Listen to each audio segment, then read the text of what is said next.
বলুন দেখি মা, একদিকে বাৎসল্য প্রেম আর একদিকে সখ্য প্রেম। এই যে লীলাটা বাবা, এই গোষ্ঠ লীলাটা কিন্তু দুটো রসের লীলা মা। একদিকে সখ্য প্রেম, একদিকে বাৎসল্য প্রেম। বাৎসল্য প্রেমে মা ছেলেকে ঘরে বেঁধে রেখেছে, আর সখ্য প্রেমে সখাগণ ভাই কানাইকে টানছে।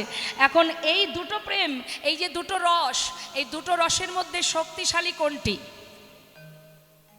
মায়ের ভালোবাসা না বন্ধুদের ভালোবাসা? বলুন দেখি মা, কার পাওয়ার বেশি, কার শক্তি বেশি? হ্যাঁ, বাৎসল্য প্রেম, তাই তো। মা সন্তানকে ঘরে নিজের কোলে বেঁধে রেখেছে, আজ আর বনে পাঠাবে না। এখন বাৎসল্য প্রেমের শক্তি বেশি। সখারা চেষ্টা করছে কানাইকে নিয়ে যেতে, কানাই যেতে পারছে না, মায়ের কাছে বাধা পড়ে গেছে। আর ভগবানকে বাঁধতে গেলে একমাত্র ভক্তি রজ্জু দিয়েই বাধা যায়নি। তাই গৌর হরি বল, হরে কৃষ্ণ। ভক্তি রজ্জু দিয়েই তাকে বাধা যায়, তাছাড়া অর্থের বিনিময়েও পাওয়া যায় না, কোনো পাণ্ডিত্যের ক্ষমতা দিয়েও পাওয়া যায় না। তাকে পেতে গেলে একমাত্র ভক্তি দ্বারাই বাধা যায়। বাবা, মথুরাতে গিয়ে ভগবান কৃষ্ণ জানালার ধারে দাঁড়িয়ে চোখের জলে বুক ভাসিয়ে কাঁদছে। এমন সময় তার প্রিয় সখা, প্রিয় বন্ধু উদ্ধব বলছে, হ্যাঁ রে কানাই, তুই কাঁদছিস কেন? কৃষ্ণ, তোর চোখে জল কেন? তা কৃষ্ণচন্দ্র জানালার দিকে তাকিয়ে বাইরের দিকে লক্ষ্য দিয়ে বলছে, জানিস সখা, আমার না ওই বৃন্দাবনের ব্রজের কথা মনে পড়ছে। ব্রজের কথা? হ্যাঁ, ব্রজবাসীর কথা, সখাগণের কথা, যাদেরকে নিয়ে সারাদিন মাঠে খেলা করতাম তাদের কথা, আলাভোলা গোয়ালিনীর কথা, মায়ের কথা, তাদের কথা মনে পড়ছে আর আমি কাঁদছি। এই কথা শুনে মা, উদ্ধব ছিলেন মস্ত বড় পণ্ডিত, জ্ঞানমার্গের ভজন করতেন উদ্ধব। হ্যাঁ, তার জানা ছিল যে ভগবান কে। কিন্তু ব্রজবাসীরা, তারা তো আর অত শত জানতো না, তারা কৃষ্ণকে নিজের করে ভালোবাসতেন বাবা। এখন উদ্ধব তো পণ্ডিত ছিলেন, জ্ঞানমার্গের ভজন করতেন। তা এখন উদ্ধব বলছে, দেখ কানাই, এই বৃন্দাবনে তারা আলাভোলা গোয়ালিনী, তারা তোর জন্য কাঁদতে পারে, কারণ তারা তো জানে না তুই কে। তুই যে পূর্ণ ব্রহ্ম, তুই যে স্বয়ং, সেটা তো আর ওরা বোঝে না। আলাভোলা গোপ গোয়ালা, ওদের দ্বারা কি আর সেটা বোঝা সম্ভব? সেই জন্য ওরা বোঝে না বলেই কাঁদে। ওরা বোকা, ওদের বুদ্ধি শুদ্ধি কম, সেই কারণে ওরা তোর জন্য কাঁদে। তুই তো বুঝিস, তোর তো সেই জ্ঞান আছে, আমি তো বুঝি তুই কে। তা ওরা কাঁদতে পারে, তুই কেন কাঁদবি? তোর তো কাঁদার কোনো দরকার নেই। ওরা না হয় বোঝে না, জানে না, বোকার মতো কাঁদতে থাকে। তুই তো সবই বুঝিস কানাই, তুই কে? তোর চোখে জল কেন? কৃষ্ণচন্দ্র বলছে, উদ্ধব, ঠিকই তো বলেছিস তুই, আমি কেন কাঁদবো? ওরা কাঁদে কাঁদুক, ওরা না হয় বোঝে না তাই ওরা কাঁদে, আমার তো সব জানা, আমি কে, তাহলে আমি কেন কাঁদবো? ঠিকই তো বলেছিস। তুই এক কাজ কর বন্ধু, তুই একবার নিজে গিয়ে এই কথাগুলো না ওদেরকে জানিয়ে দিয়াই। হরি বল, হরি বল। উদ্ধব বলছে, বেশ যাব। কৃষ্ণের মতো করে নিজেকে সাজিয়েছে, সাজিয়ে বৃন্দাবনে গেছেন। তাই গৌর হরি বল, হরি বল। বৃন্দাবনে গিয়ে বৃন্দাবনবাসীকে ডেকে ডেকে সবাইকে বোঝাচ্ছে, তোমরা কাঁদছো কেন? সে পূর্ণ ব্রহ্ম স্বয়ং, সে স্বতন্ত্র, তাকে, সে অনাদির আদি, তার জন্য তোমরা কেঁদো না। সে তোমাদের আপন নয়, সে সৃষ্টিকর্তা, তার জন্য কেঁদে কি হবে? হ্যাঁ, এমন করে কেঁদো না। বলুন বাবা, যারা যাকে ভালোবাসে, মা যশোমতী গোপালকে নিজের সন্তান রূপে ভালোবাসে। বৃন্দাবনবাসী সবাই বলেছে যে তোমার ছেলে ভগবান, মা কি কখনো মেনেছে? বলে তোরা যা বলবি বল, আমার গোপাল আমার সন্তান, আমি ওসব কিছু জানতে চাই না। হরি বল, হরি বল। এখন মা যশোমতীর কাছে গিয়ে উদ্ধব হাজির। উদ্ধব গিয়ে বলছে, মা তুমি বোকার মতো কাঁদছো কেন? তুমি ভাগ্যবতী যে তুমি পূর্ণ ব্রহ্মকে তোমার সন্তান রূপে পেয়েছো। কিন্তু কাঁদলে হবে? সে কি তোমার কাছে বাধা থাকবে? সে তো বিশ্ব ব্রহ্মাণ্ডের মালিক, তাকে তো তুমি বেঁধে রাখতে পারবে না মা। হ্যাঁ, তোমার সৌভাগ্য যে তুমি তার মা হয়েছো, কিন্তু শুধু শুধু কেঁদে কোনো লাভ নেই, কেঁদো না। হরি বল। তখন তদুত্তরে মা বলছেন, উদ্ধব আমি জানি তুই বড় পণ্ডিত, তুই অনেক কিছু জানিস, কিন্তু তুই যে এত বোকা তা জানতাম না বাবা। হরি বল, হরি বল। আরে আমার গোপাল বিশ্ব ব্রহ্মাণ্ডের মালিক কি করে হয়? মাকে বোঝানো যায় মা? হ্যাঁ সম্ভব। বলছে তুই কি করে বললি যে আমার ছেলে বিশ্ব ব্রহ্মাণ্ডের মালিক? হ্যাঁ রে, আমার গোপাল যদি বিশ্ব ব্রহ্মাণ্ডের মালিকই হবে, তাহলে বল দেখি, যে ছেলে বিশ্ব ব্রহ্মাণ্ডের মালিক তার খিদে পেলে সে কেন আমার কাপড় ধরে টেনে বলে মা খিদে পেয়েছে, খেতে দাও? হরি বল, হরি বল। ভাবতাম তুই অনেক বুদ্ধিমান, এখন দেখছি তুই খুব বোকা। যা বাবা, আমাকে আর কিছু বোঝাতে হবে না। নন্দ মহারাজকে বোঝাতে গেলেন। নন্দ মহারাজও বললেন, উদ্ধব ভেবেছিলাম তুমি খুব বুদ্ধিমান জ্ঞানী, সত্যি দেখছি তুমি কিছু বোঝো না। হরি বল, হরি বল। আচ্ছা উদ্ধব, লোকে বলে যার কেউ নেই তার ভগবান আছে। তোমার কথাই যদি সত্য হয় যে আমার পুত্র ভগবান, তাহলে একবার আমার দিকে তাকিয়ে দেখো উদ্ধব। একদিকে আমি সন্তান হারা, আর তোমার কথা মতো যদি আমার ছেলে ভগবান হয়, তাহলে বিচার করলে দেখা যায় আমি ভগবানকেও ছাড়া হয়েছি। হরি বল, হরি বল। একদিকে সন্তান হারা হয়েছি, আর একদিকে ভগবানকে হারিয়েছি। তাহলে জগতে আর কি নিয়ে বেঁচে থাকবো বলো? শ্রীমতী রাধারানী অষ্টসখীগণ বলে উঠলেন, উদ্ধব কার কাছে কি বলতে এসেছো তুমি? যেখান থেকে এসেছো সেখানে ফিরে যাও। সে কেমন, সে কে, সে তো আমরা জানি। আমাদের সর্বস্ব তার চরণে সঁপে দিয়েছি। আমাদের দেহটাই তো কৃষ্ণ। তুমি যাই বোঝাও না কেন, যেটাই বলো না কেন, সেটা যে আমরা কিছু বুঝতে পারবো না। কারণ আমাদের এই দেহ, সে যে কৃষ্ণের দেহ, সে যে গোবিন্দের দেহ, এ দেহ তো তার চরণে সঁপেছি। রাধা প্রেম দর্শন করে উদ্ধব স্বয়ং বৃন্দাবন থেকে মথুরায় নিজেই রাধা নাম জপ করতে করতে মথুরায় পৌঁছালো। বাবা মথুরায় গিয়ে বলল, কানাই কৃষ্ণ, আমি বুঝেছি কৃষ্ণ, পাণ্ডিত্য দিয়ে কখনো তোকে পাওয়া যাবে না। হরি বল, হরি বল। তোকে বেঁধে রেখেছে আলাভোলা গোয়ালিনীরা, বৃন্দাবনের ভক্ত যারা।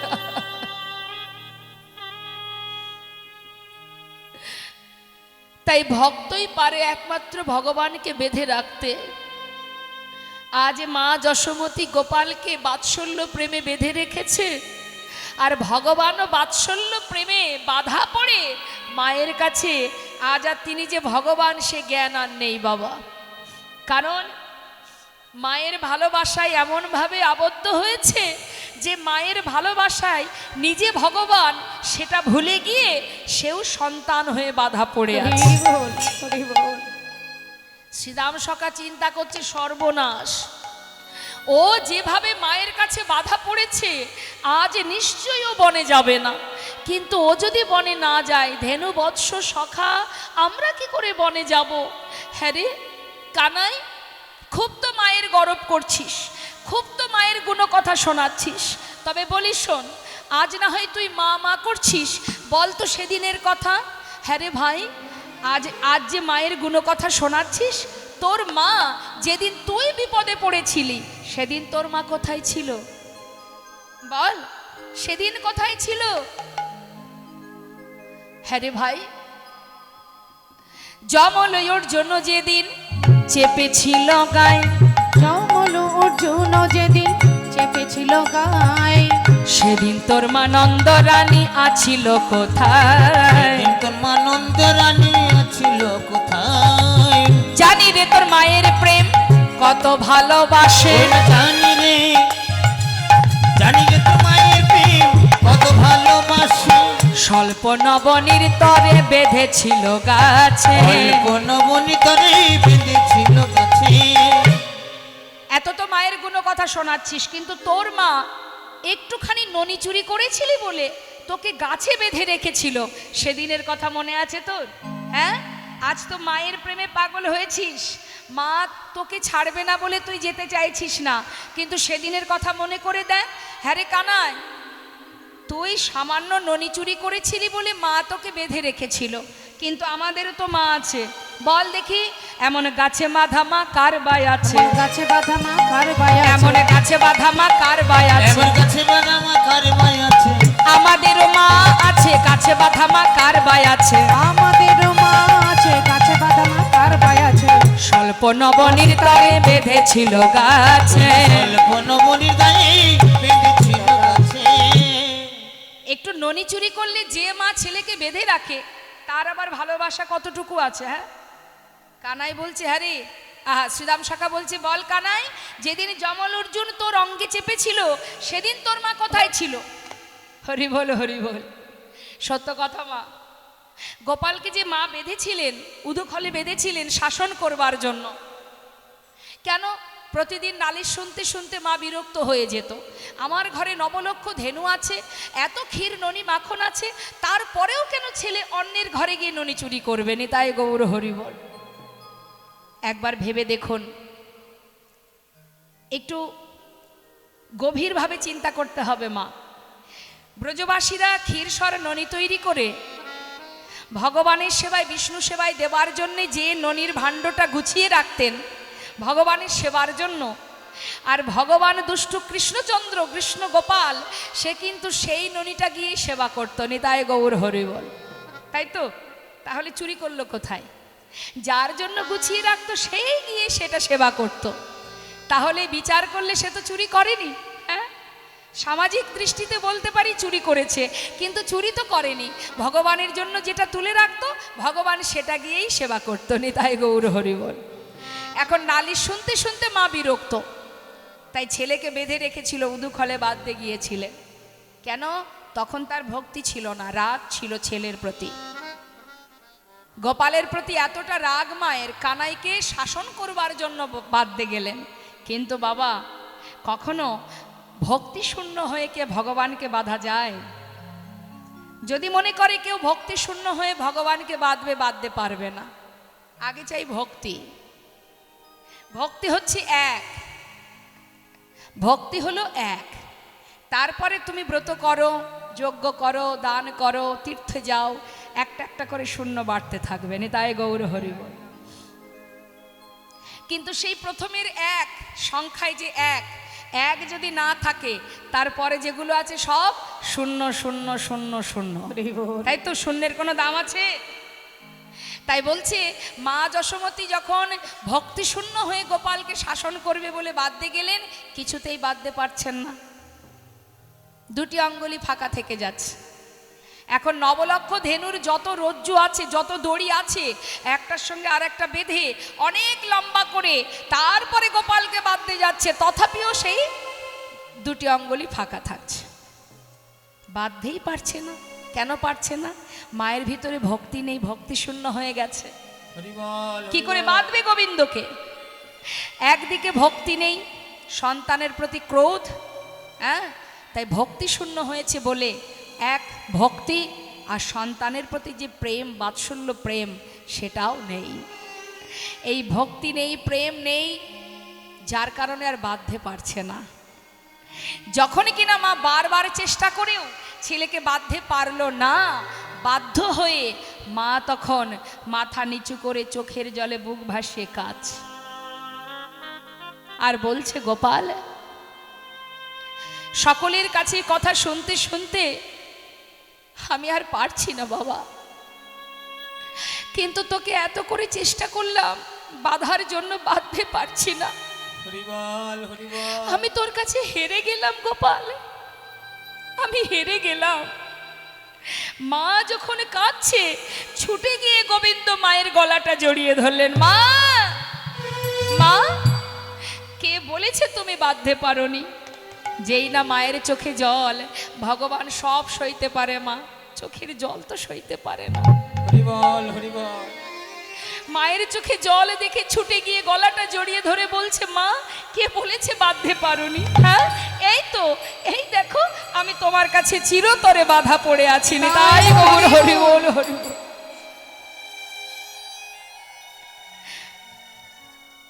তাই ভগবানকে চোখের জল দুফোঁটা বাড়ি বরিশন দিয়েই তাকে বাধা যায় বাবা, না হলে বাধা যাবে না বাবা। যদি কোনো ভক্ত কাঁদে, ডাকার মতো ডাকে, তোমার যা আছে, তুমি মনে করছো আমার অর্থ নেই, কিন্তু ভগবান তাতে তার কোনো দুঃখ নেই। তোমার যেটুকু আছে, তোমার 50 টাকা আছে, 100 টাকা আছে, তুমি সেটাই দাও না ভগবানকে। ভগবান তো বলেননি যে আমাকে ননি মাখন ক্ষীর সর দাও, আমাকে রাজভোগ করে খাও, না, তুমি যেমনটা দেবে তাতে যদি ভালোবাসা থাকে। দেবর্ষী নারদ জিজ্ঞাসা করেছিলেন প্রভুর কাছে, প্রভু গো, জগতের জীব তোমাকে যে ডাকবে, কিভাবে ডাকবে, কেমন করে ডাকলে তুমি তার ডাকে তার সাড়া দেবে? ভগবান বললেন, দেবর্ষী, এই জগতের কোনো জীব যদি ভালোবেসে আমায় ডাকে, একটা ফুল দিয়ে যদি ডাকে আমি সাড়া দেব। দয়াময়, যদি তার কাছে ফুল না থাকে, কি গো মা, সব সময় তো আর ফুল পাওয়া যায় না, যায়, তাহলে কি করব? প্রভুর কাছে জিজ্ঞাসা করলেন দেবর্ষী, বললেন, দেবর্ষী, যদি কেউ একটা তুলসী পত্র দিয়ে ডাকে আমি তার ডাকে সাড়া দেব। আবারও জিজ্ঞাসা করলেন, যদি তুলসী পাতা না থাকে? ভগবান বললেন, তবে একটু যদি গঙ্গার জল দিয়ে ডাকে? ও দয়াময়, যদি গঙ্গার জলও না থাকে? হরিবল হরিবল। ভগবান বললেন, তাতে আর দুঃখ কেন? আমি তো আমার প্রত্যেকটি সন্তানকে 2টি করে নয়নে দিয়েছি, তার মধ্যে একটি দিয়েছি গঙ্গা, একটিতে দিয়েছি যমুনা। সারা জীবন সংসারের জন্য জীব কত কাঁদে, আর যদি আমার জন্য মাত্র 2 ফোঁটা বাড়ি বরিশন করে, আমি যুগে যুগে সেই ভক্ত চরণে দাস হয়ে পড়ে থাকি। যদি চোখের জলে কেঁদে বলে, দয়াময়, 2টি নয়ন জলে হরিবল হরিবল। ধুইয়ে দেব,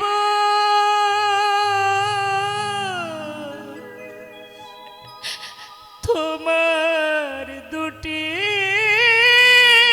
রাঙা ছোরো,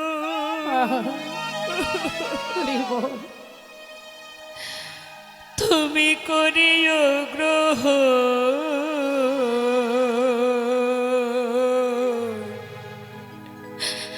শ্রী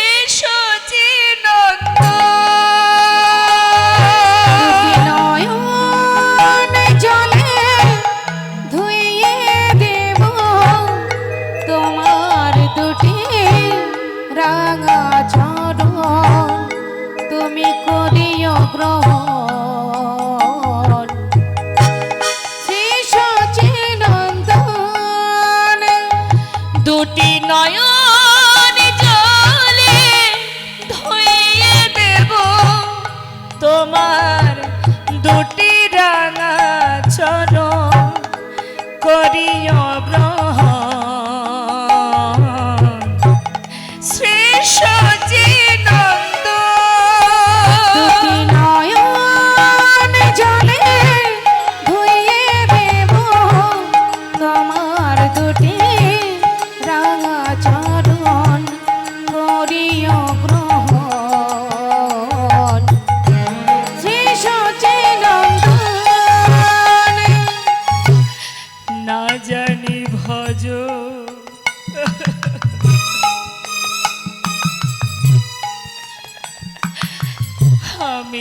জানি পুজো আমি না জানি ভজ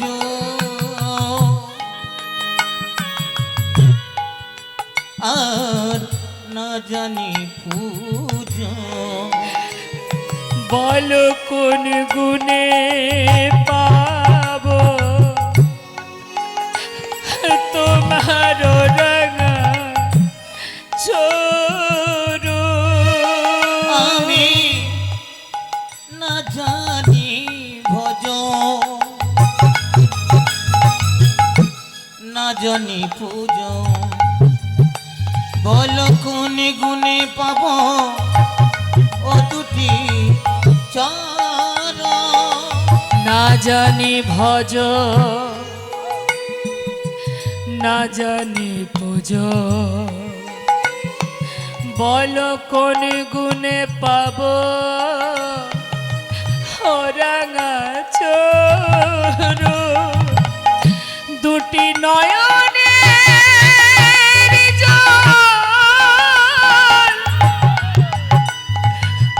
বহে অবির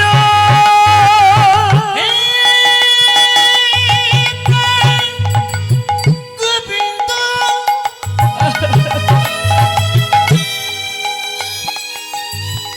তুমি একেবারে কৃপা করো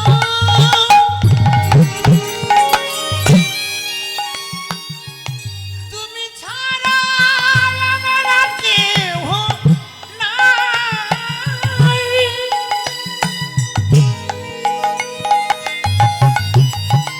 তুমি কি পাবই করুণাময়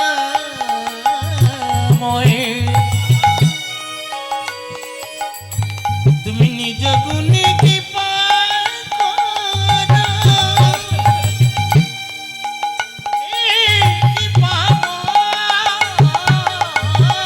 দুটি নয়নের জল বহে অবির দুটি নয়নের জল বহে অবিরামে মানে না বারো সচিনন্দ আর শ্রী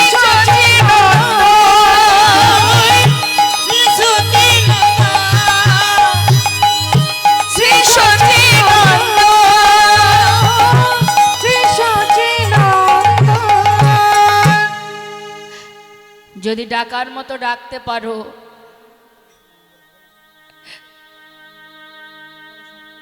ভালো যদি বাসতে পারো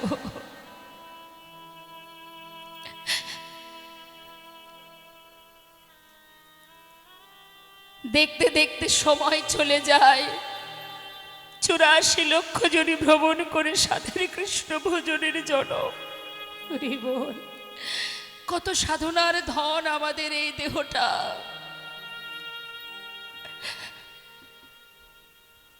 কৃষ্ণ বলার উপযুক্ত জনম পেয়েছি কিন্তু সময় চলে যায় কে মানুষ পশু পাখিকে জন্মিয়ে অথবা কীট পতঙ্গ করম বিপাকে গতাগতি পুনঃ পুনঃ মতির হরি বল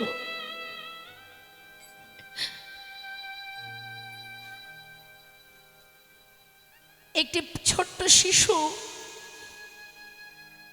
12 বছর বয়স তার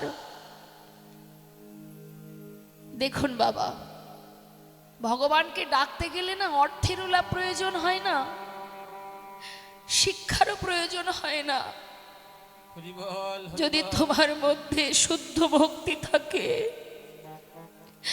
যদি তার প্রতি নির্ভরশীল হতে পারো ভরসা করতে পারো আত্মনিবেদন করতে পারো সুখে রাখলেও তুমি দুঃখে রাখলেও তুমি যেমন রাখবে আমি তাতেই খুশি দয়াময় হরি বল হরি বল একটি 12 বছরের ছেলে যার নাম রঘুনন্দন যার পিতা মুকুন্দ দাস ঘরে আছে গোপীনাথ বিগ্রহ কথাগুলো একটু মন দেবেন মা কবিরাজি করতেন মুকুন্দ দাস গ্রামের কোনো ব্যক্তি অসুস্থ হলে তাকে সেই ব্যক্তিকে সুস্থ করার জন্য যেতে হতো, কিন্তু নিয়মিত প্রতিদিন ঘরে গোপীনাথের মধ্যাহ্নের সেবা দেয়।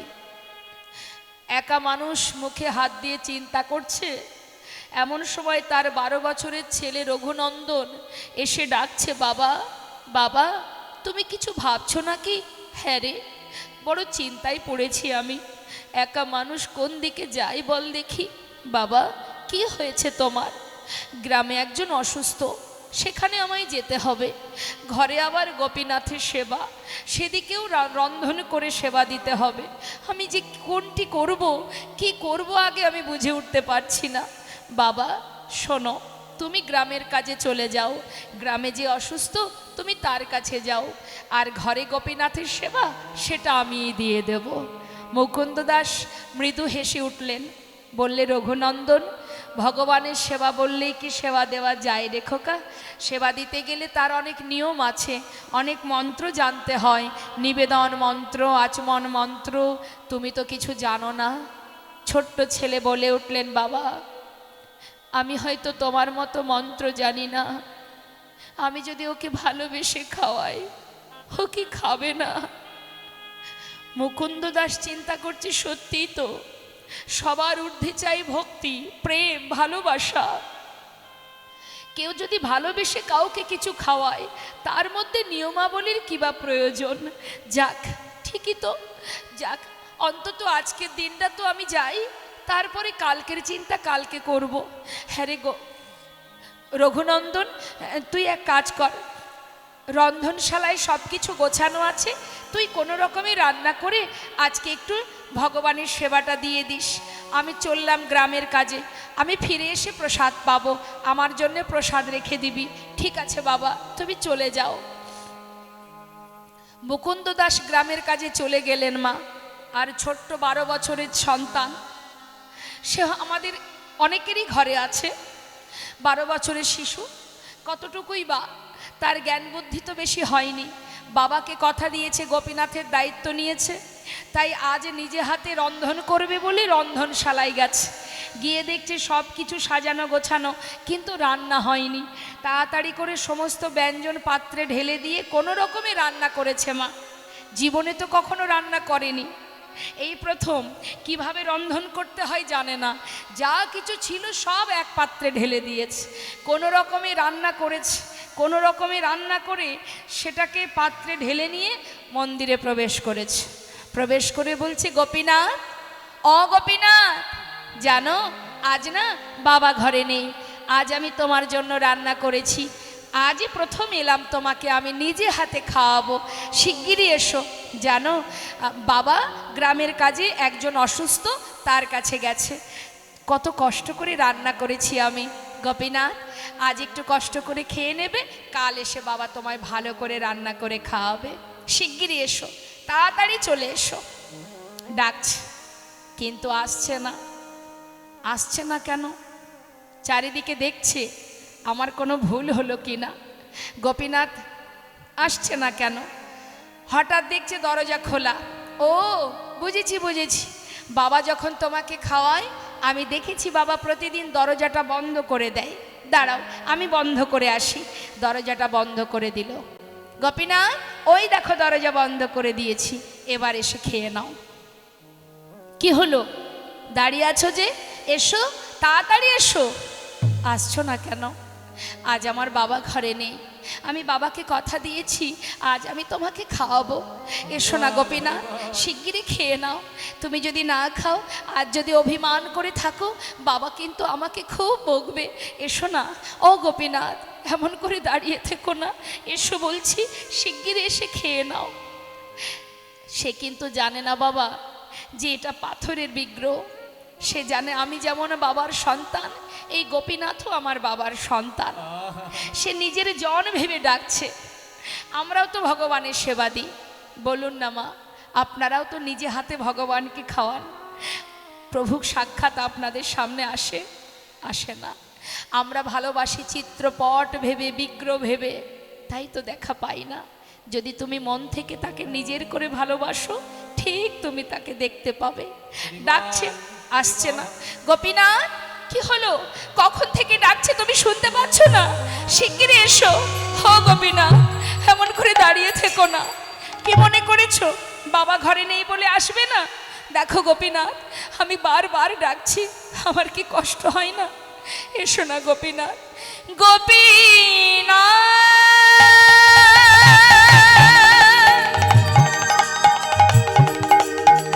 ও গো গোপীনাথ,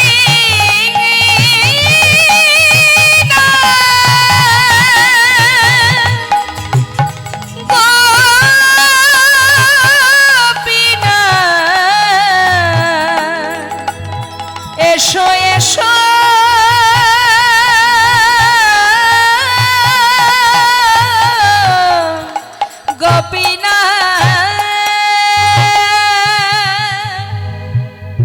গোপীনাথ,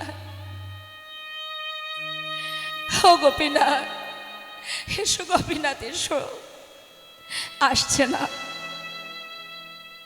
বারবার ডাকা সত্ত্বেও আসছে না দেখে রঘুনন্দন বলে উঠলেন, গোপীনাথ তুমি যদি না আসো তবে শুনে রাখো, আমার বাবা, আমি যখন না খাই আমাকে বাবা লাঠি দিয়ে মেরে মেরে খাওয়ায়। তুমি আসবে না তো? ভালোই ভালোই বলছি, তুমি আসবে না তো? তবে দাঁড়াও। ছুটে গিয়ে ঘর থেকে বাইরে বেরিয়ে খুঁজে খুঁজে একটা লাঠি জোগাড় করে মন্দিরের এসে বললে, গোপীনাথ দেখতে পাচ্ছ আমার হাতে কি আছে? যদি ভালো চাও চলে এসো, না হলে এই লাঠি দিয়ে আমি তোমাকে মেরে মেরে নিয়ে আসবো।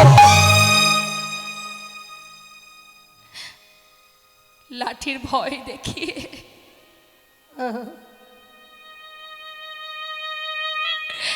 সামনে লাঠি নিয়ে দাঁড়িয়ে আছে। এসো, যদি তুমি না আসো লাঠি দিয়ে আমি তোমায় নিয়ে আসবো। ভগবান আর কি করে থাকবে বাবা, পারছে না। ভক্ত এমন করে ডাকছে, আর দূরে থাকতে পারছে না। মনে মনে ভাবছে ভক্ত,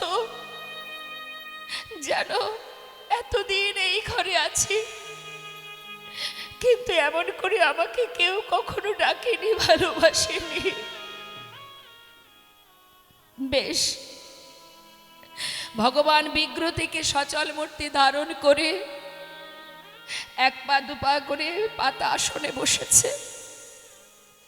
যেই না বসেছে রঘুনন্দন মনে মনে বলছে, দেখেছো লাঠির ভয় দেখিয়েছি যেই, সেই চলে এসেছে।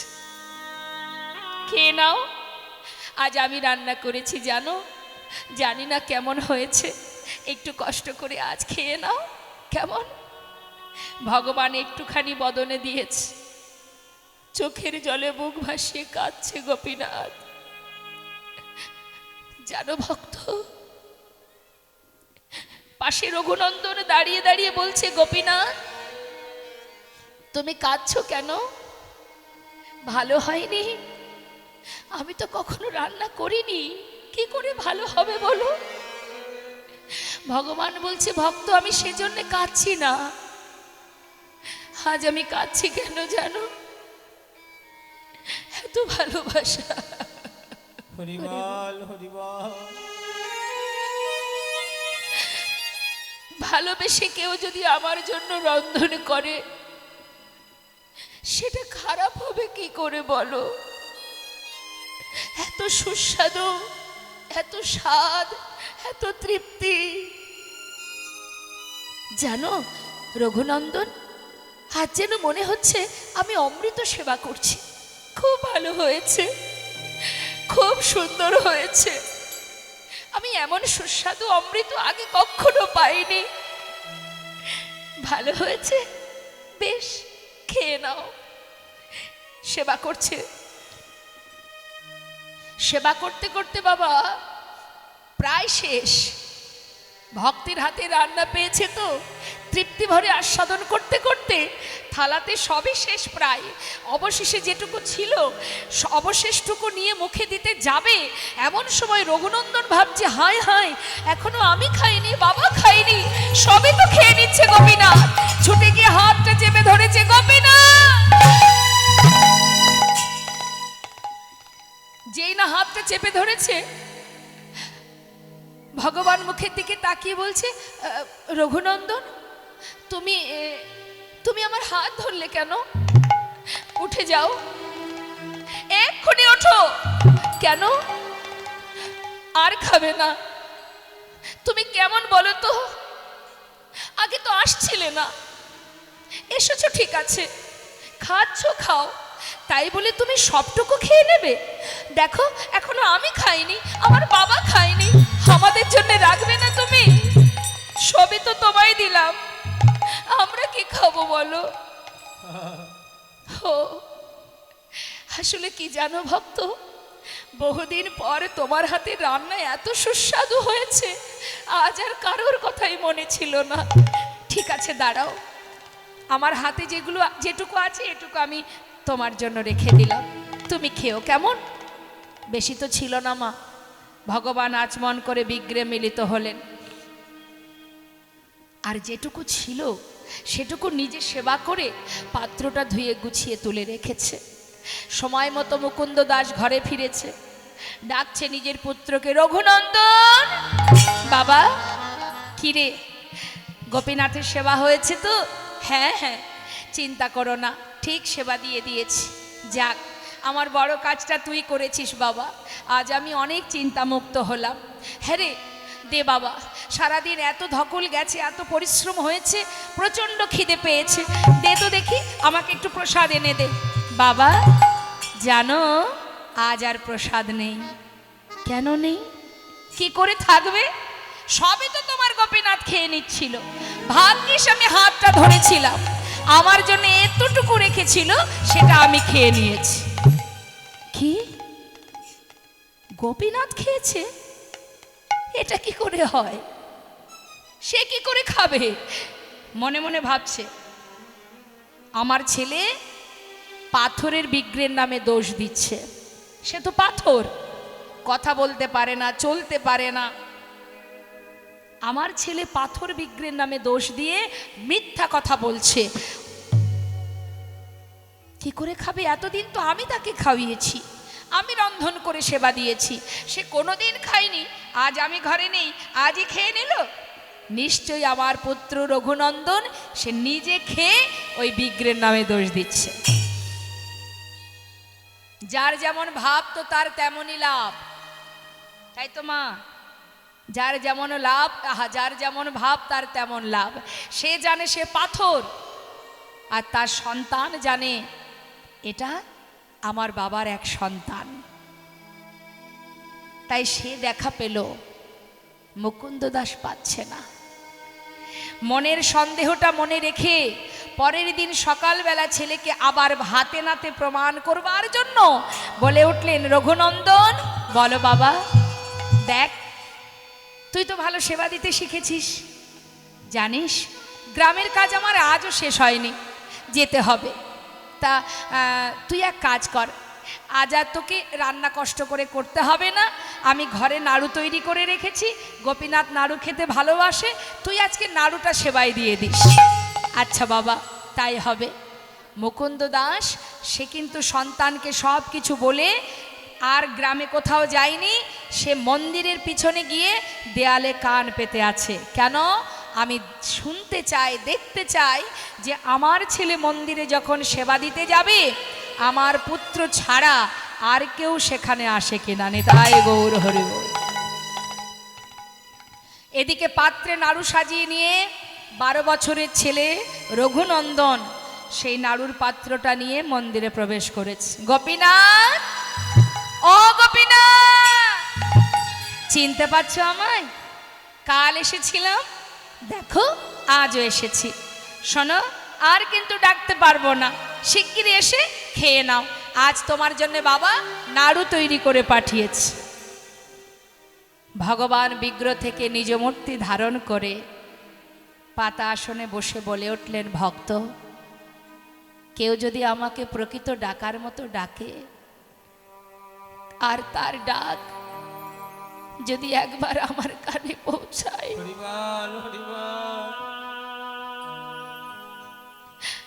সারা জীবন ডাকতে হবে না। এক ডাক যদি আমার কর্ণে পৌঁছায়, সে যদিও বা আমায় ভুলে যায়, আমি জনম জনম তাকে আর ভুলি না। এই দেখো আমি চলে এসেছি। কে করেছে নাড়ু? আমার বাবা করেছে। বাবা, বাবাই করুক আর যেই করুক, ভক্তের হাতের ছোঁয়া তো লেগে আছে।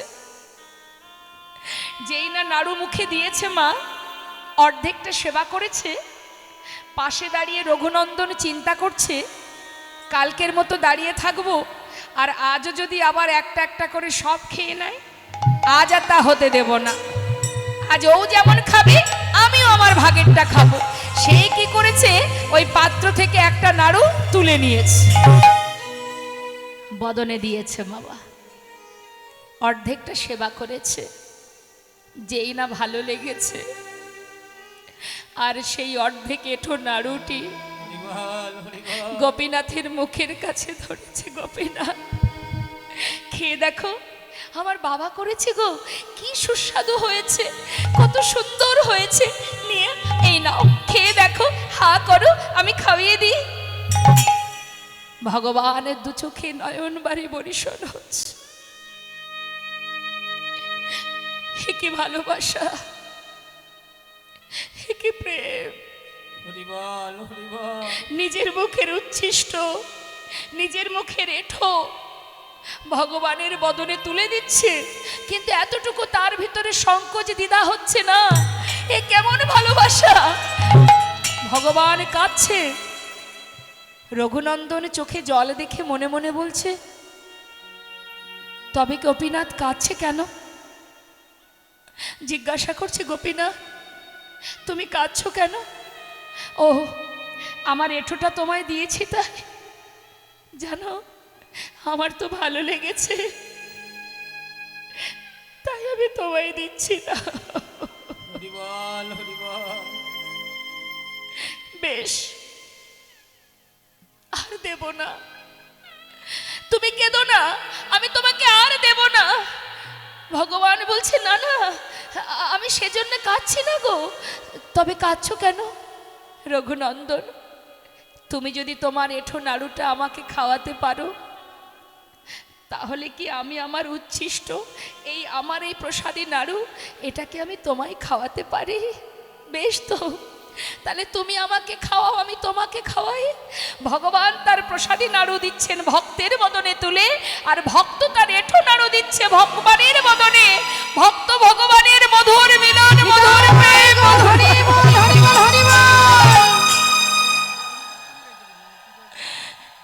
ভক্ত ভগবানের সেই প্রেম দেখবার জন্য মন্দিরের পিছনে মুকুন্দ দাস মনে মনে ভাবছে, কে কার যেন কণ্ঠ শোনা যায়। ছুটে এসে মুষ্টা আঘাতে দরজা খুলেছে। খোলা মাত্রই কি দেখলেন, তার আগেই ভগবান অর্ধনাড়ু হাতে নিয়ে বিগ্রে মিলিত হয়েছে। যার হাতে ছিল বাঁশি বাবা, তার হাতে আজ অর্ধনাড়ু। তাই না দেখে মুকুন্দ দাস ছুটে গিয়ে নিজের সন্তানকে বুকের মধ্যে জড়িয়ে ধরেছে।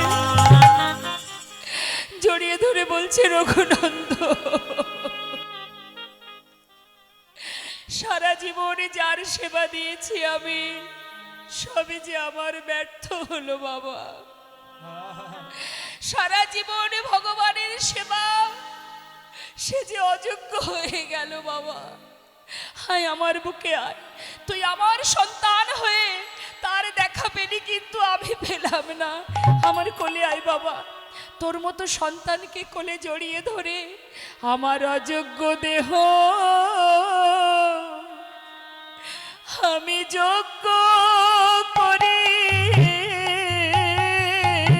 আমার অযোগ্য দেহ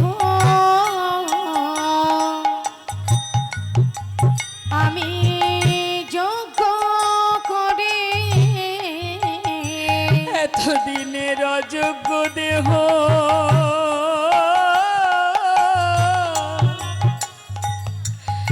আমি যোগ্য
আমার মানব জন